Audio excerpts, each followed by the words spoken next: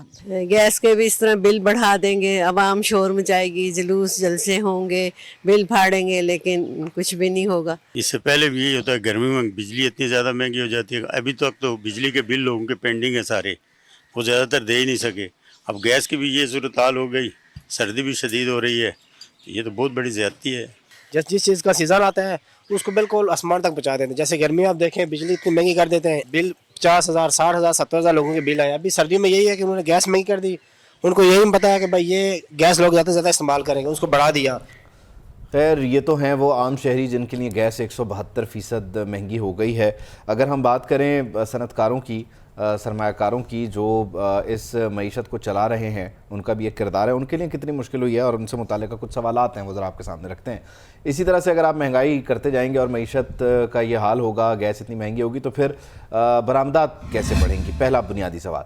پیداواری لاگت کم نہیں ہوگی تو پھر برآمدات میں اضافہ تو امپاسبل ہے، اسے آپ بھول جائیے. دنیا میں جب آپ مہنگا مال لے کر جائیں گے تو آپ باقی دنیا سے مقابلہ کیسے کریں گے؟ زائد لاگت سے تیار پروڈکٹ ہوگا تو عالمی منڈی میں اسے سستا کیسے بیچیں گے؟ انڈیا سے اور بنگلہ دیش سے مقابلہ کیسے کریں گے؟ وہ چیز جو انڈیا اور بنگلہ دیش لیٹ سے 2 روپے میں آفر کر رہا ہے، اسے آپ 5 روپے میں تیار کر کے جب 7 روپے میں بیچنے جائیں گے تو پھر آپ کو پاگل ڈھونڈنے پڑیں گے جو آپ سے یہ 7 روپے کا سامان خریدنے کے لیے بھی تیار ہوں. خیر اسٹوڈیوز میں ہمارے ساتھ موجود ہے عدنان بٹ صاحب. بہت شکریہ سر آپ کے وقت کا. وائس پریزیڈنٹ ہیں آپ لاہور چیمبر کے. سر کیا دیکھ رہے ہیں آپ؟ گیس میں بھی اب اضافہ ہونے جا رہا ہے، معیشت کی صورتحال، عوام جو پہلے سے پریشان ہے، کس طرح سے بہتر ہوگی معیشت؟ سب سے پہلے بہت شکریہ آپ کا. آپ بخوبی واقف ہیں کہ گزشتہ چند ایام سے نہیں، ایک اچھے خاصے ٹائم سے ہم معیشت کا جو پہیہ سست روی کا شکار ہے.